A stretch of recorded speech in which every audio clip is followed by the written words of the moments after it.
In today's video, I'm going to talk about books with elves, because apparently I accidentally summoned the elf community. So here's your video. So hi and welcome back to my channel, my fellow fantasy book lovers, or if you're new here, hi and welcome.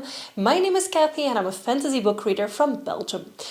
For today's video, I'm going to be recommending you books with elves, but first things first, we have to set something straight, because there's two types of words that have been used interchangeably in the past to describe elves and fae and fairies. So to set this straight before we dive into the book details, let's talk about the difference between elves and fae. So elves come from the Germanic and Nordic mythologies. They're usually portrayed as tall, immortal humanoids with their own societies, cultures, and histories.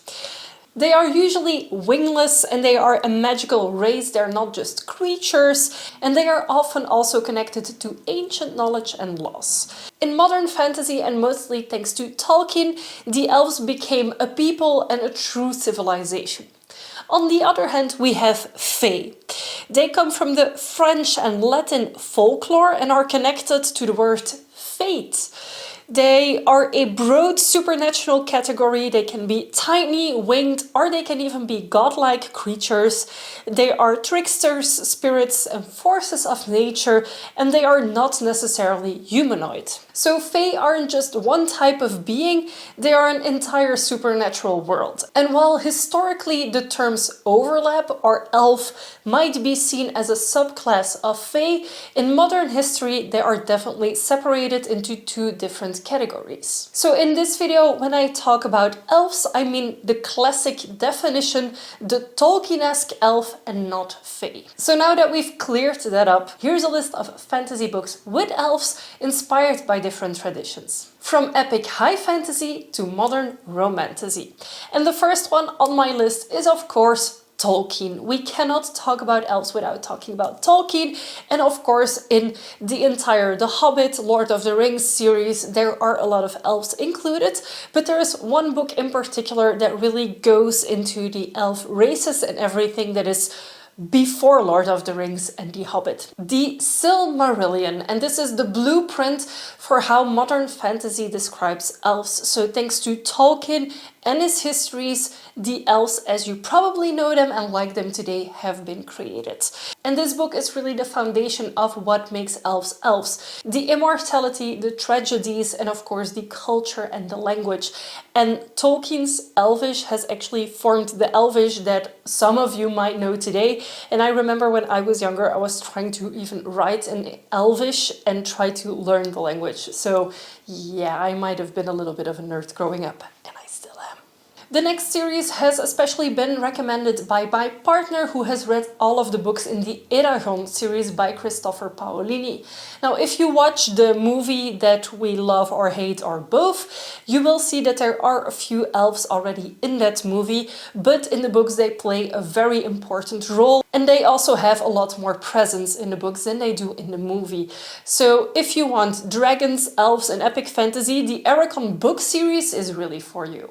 Up next is Shannara by Terry Brooks, and I knew these were books before I saw the series, but I haven't actually read the books. Again, my partner is very much into this type of fantasy, so I asked him for some recommendations to include in this list, and he was like, you have to include Shannara.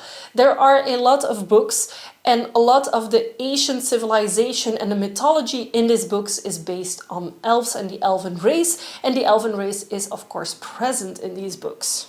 And in this series, the elves are the remnants of an ancient civilization after the destruction of the old world.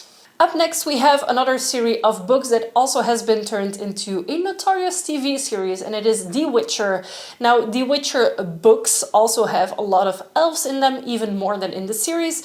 And in The Witcher, the elves are an oppressed race. They are a political minority, and they have a little bit more of a darker theme to it. They are definitely powerful, but they are not the Arwen from Lord of the Rings elves. Now for The Witcher, you have the books, the game, and of course the TV series that I refuse to watch the latest season of for obvious reasons. I think the books will always be the best reference material, but if for some reason you don't want to read the books, you can of course watch the first seasons of the series or even play the game. I know I've played it when I was younger and I really enjoyed it. I really enjoyed the world building in it as well. And then we get into an often forgotten book series, and it is the D&D books. In D&D you have two types of written books that are actual stories based within the D&D realms and genre and creatures, and of course elves play a big part of that. And on one side we have Dragonlance, and Dragonlance is definitely epic high fantasy where you have the high elves, the forest elves, the wood elves, whatever they're called, and this is more the, I'm not gonna say the light-hearted side, but it's definitely not as dark as the second part of books, and the second part of books is called Forgotten Realms. Forgotten Realms also has vampires, has a little bit of darker themes, and has of course the dark elves. So if you enjoy D&D and you would love to experience more D&D types of situations, like reading about them, then Dragonlance and Forgotten Realms are definitely things you could look into, because there's a lot of books. And when I tell you a lot, I really mean a lot, because we have 3 shelves and we don't even have all of the Dragonlance books in there, and we haven't started the Forgotten Realms ones. So there is a lot to read and a lot for you to enjoy, and depending on the series you can beforehand look up who the main cast or like party is, and you can see if there's elves involved or not. But in most of them there are. In the 3 books that I've read from them, there were elves. And then another recommendation by my partner that I still need to read is the Obsidian Mountain series by Mercedes Lackey. And this, according to my partner, has a more traditional fantasy feel with a strong elf presence. And for him, it falls into the same category as Lord of the Rings and Eragon. So really this high epic fantasy. And then finally, I want to end this list with a romantasy book, and it is A Deal with the Elf King by Elise Kova.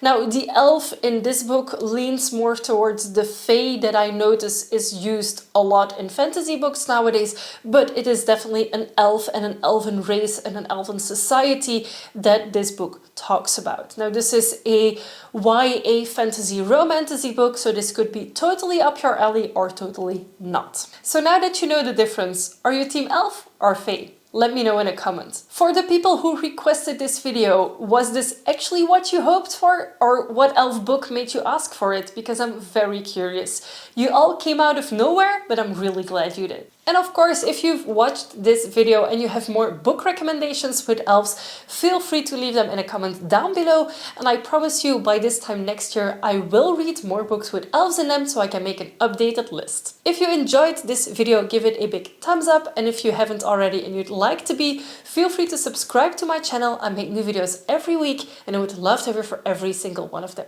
Thank you so much for watching and happy reading. Bye!